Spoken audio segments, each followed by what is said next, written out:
Sairam, brothers and sisters. Office boy came and told that we are spraying this sanitization, sir. So you might as well get out of your cabin. So he pushed me out of the office. So thought would utilize this time to share something with you. You remember or you don't remember while starting the last session, some questions he had posed on behalf of aspirant sadhakas.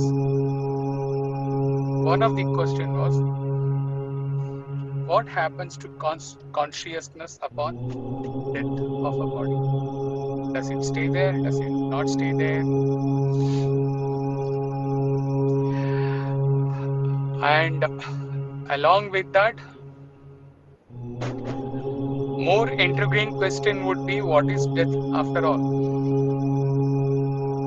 Okay, we will try to cover this. The first question has been answered by Swami, what happens to consciousness? Or the question was put in this way, if you say consciousness is everywhere, Swami, then what happens to consciousness when the body is dead? Where does it go?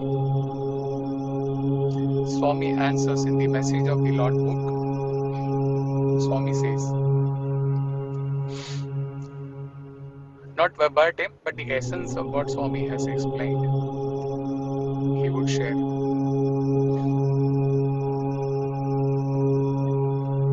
Along with the prelude to the essence of Swami's thing is out of his own learning. We understood through the pot, the water on the pot, inside the pot, and the sunshine on the water, right? Where the vessel is equal to our body. The water content is equal to the intellect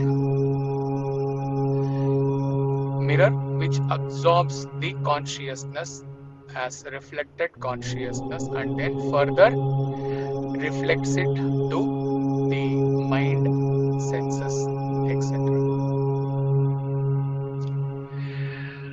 Now, what is death after all?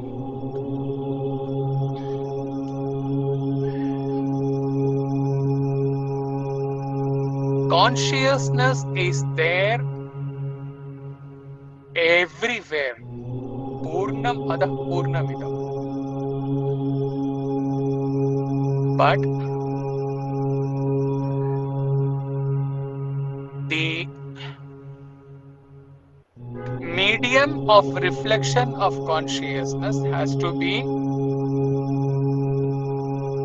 effective enough, transparent enough to absorb the consciousness. Even in the pot water example,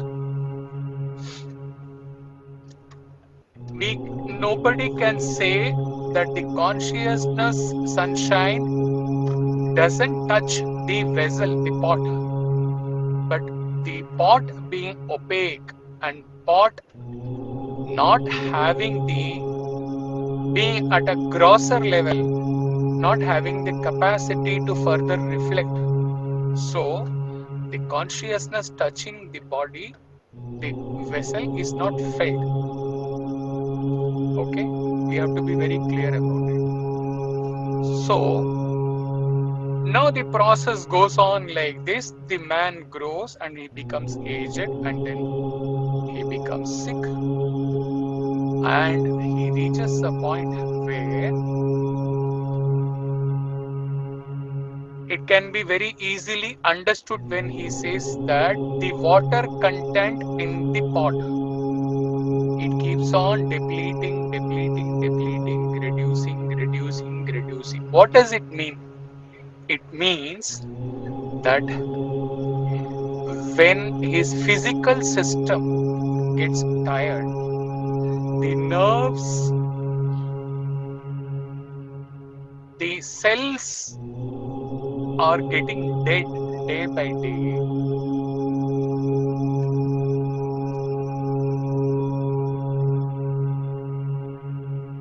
The instrument sensors become weaker and weaker day by day.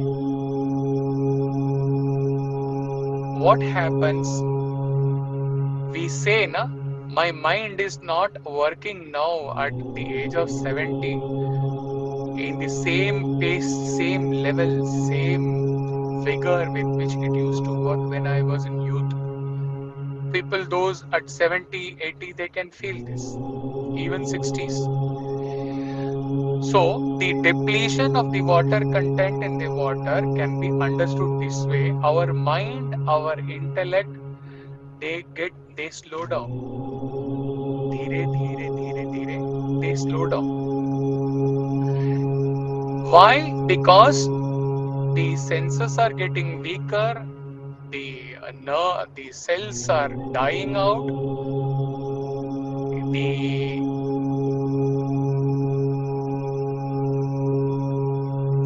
the resistance strength is getting lower and lower, so the body catches disease very fast because it cannot resist and drive away the diseases which approach it day in and day out. So the mind slows down, the intellect slows down considerably. The slowing down of the intellect can be understood by the water content in the pot getting reduced. And at one point of time, when the body gets very weak, the organs get very weak, the mind and intellect are not able to function at all. At that point of time, our prana leaves, along with the some subtle body, our sanskaras, our karmas. So at that point of time, the human being physically, clinically is declared as dead.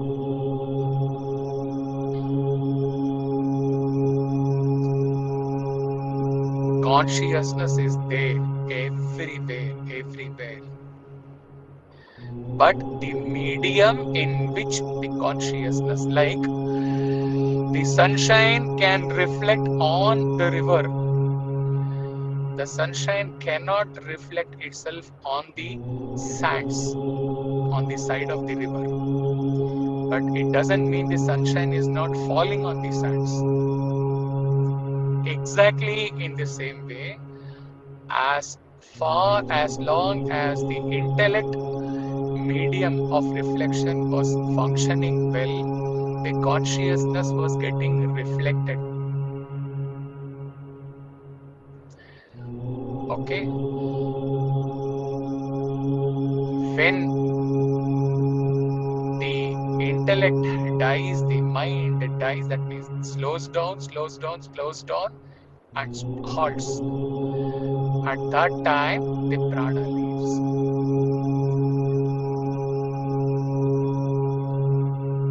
Till up to this extent, Swami's explanation is not there. In that, Swami has given a one-line explanation that consciousness, how can you say that consciousness is not there?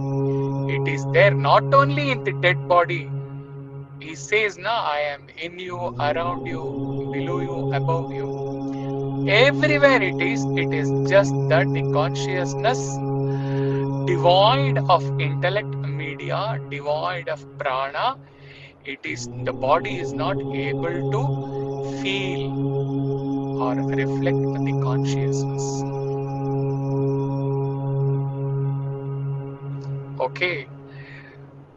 This drives home a very, very crucial lesson. That is why all the realized masters, all the incarnations keep on reiterating, re-emphasizing the fact that don't leave spirituality for the older age.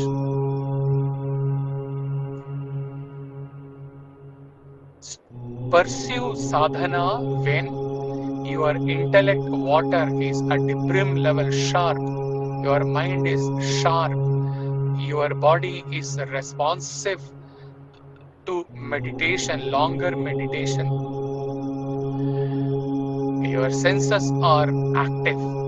At that time, you will be able to undertake spiritual sadhana 1,000 times more than when you become weaker. This process of death, slowing down and the death, throws open this important lesson today, that never postpone spiritual sadhana, thinking that let me amass wealth, let me amass property, let me indulge in all material enjoyments.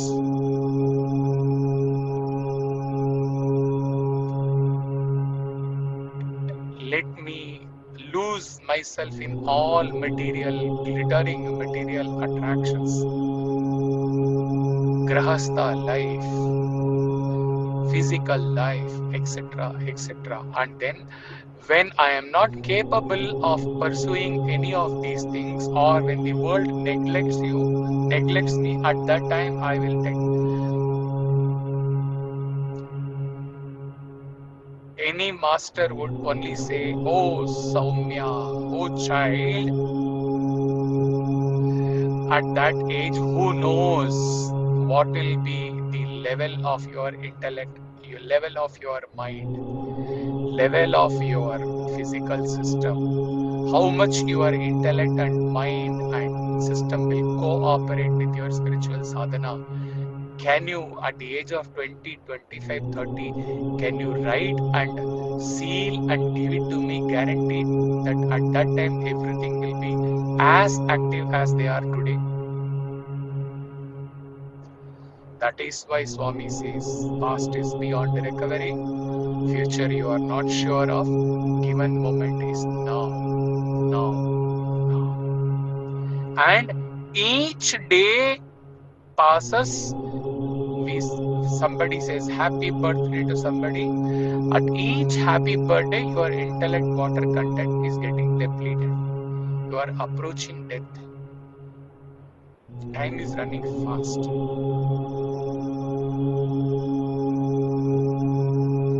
It requires a very great introspective thought. This is about the death. And accordingly, he will end. He would have told this 10 times to the earlier sadhakas, but for the newer group, it is very important lesson today. When we talk of Shiva, we, with that Rudra Tandavam, and with that this thing, all the ashes smeared over his body, and within that this thing, we always, Shiva means we always imagine that he is the one who destroys. Okay, Brahma the creator, Vishnu the sustainer, Shiva the destroyer. This is the typical orthodox thought. Our great sage Brahma Rishi Shivananji Maharaj from Ananda Kutir roars. This is about those who get older, at least past 60. This is not applicable to those who commit suicide. Suicide is totally a different thing. Suicide is the greatest himsa one can reflect upon oneself, one can do to oneself. It is in total non-obeyance of Satya Dharma Shanti Prema Ahimsa principle. Ahimsa is as much required to ourselves also.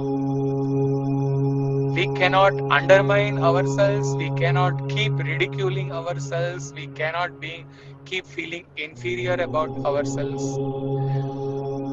We cannot keep on feeling guilty day in and day out for the mistakes done by ourselves. Arise, awake, arise, awake. Every day is a new day. रात गई सो बात गई. So, suicide is an unpardonable papam because you are doing the greatest hinsa to yourself. Never does that soul come again in peace. So leave alone the suicide. Talk about the death in older ages.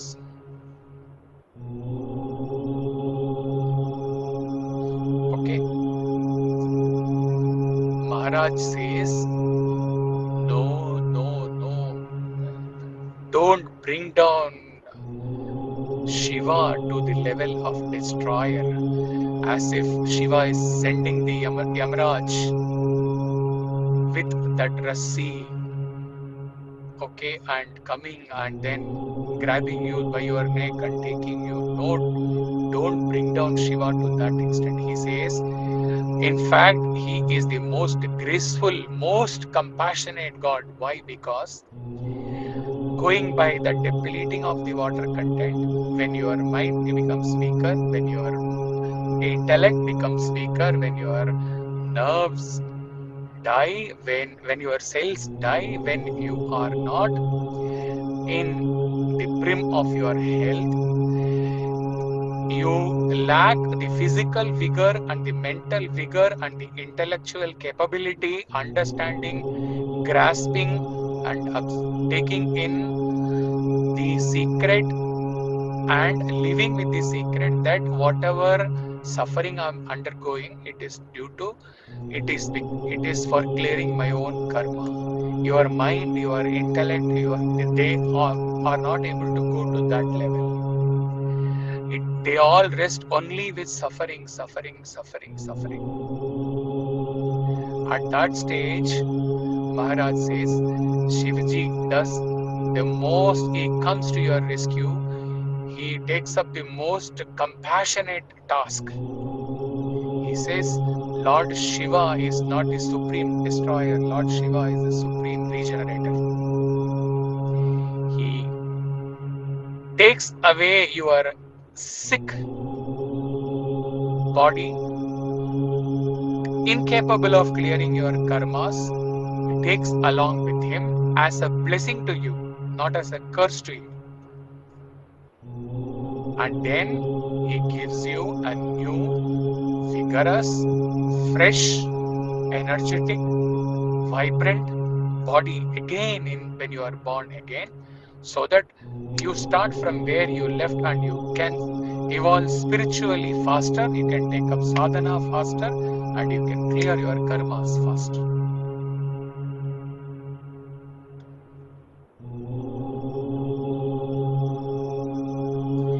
There are religions where people cry when someone is born and people laugh when someone is dying. It has a meaning into it. When you are born to clear your karmas. You are going to undergo all these sufferings. When you die, there is a probability that you are cut off from your sins, and then you may be born again as a new being with an improved, evolved sanskara and take up spiritual sadhana. So,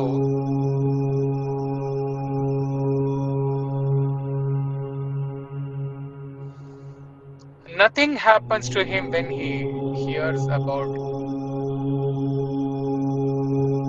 anyone's death. Of course, in his own family, he was shattered to the core when his sister passed away in 2002. But at that time, he was not evolved to that extent.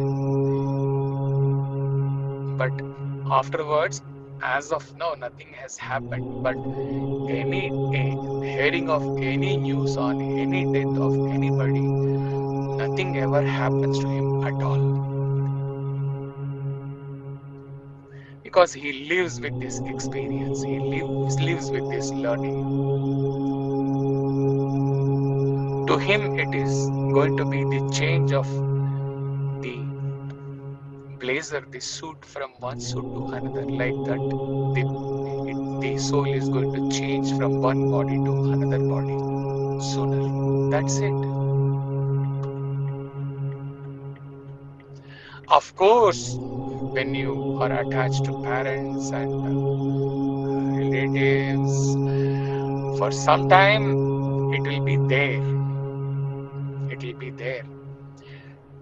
Tears are unavoidable, pain is unavoidable. But then, when you learn these things and when you take them to your heart, the healing is relatively very, very fast.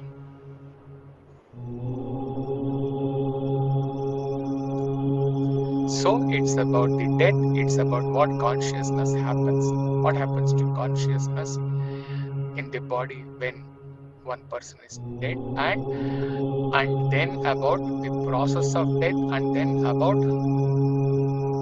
how death has to be taken actually. Clear? These two things he had to explain. He had noted down in the last satsang. But when he was halfway through, he already knew it's going to cross 1 hour easily. So he had kept this. And he had told you also there are certain things important he'll share. So today, thanks to the disinfection, sanitizing day in the office, he could communicate this with you all.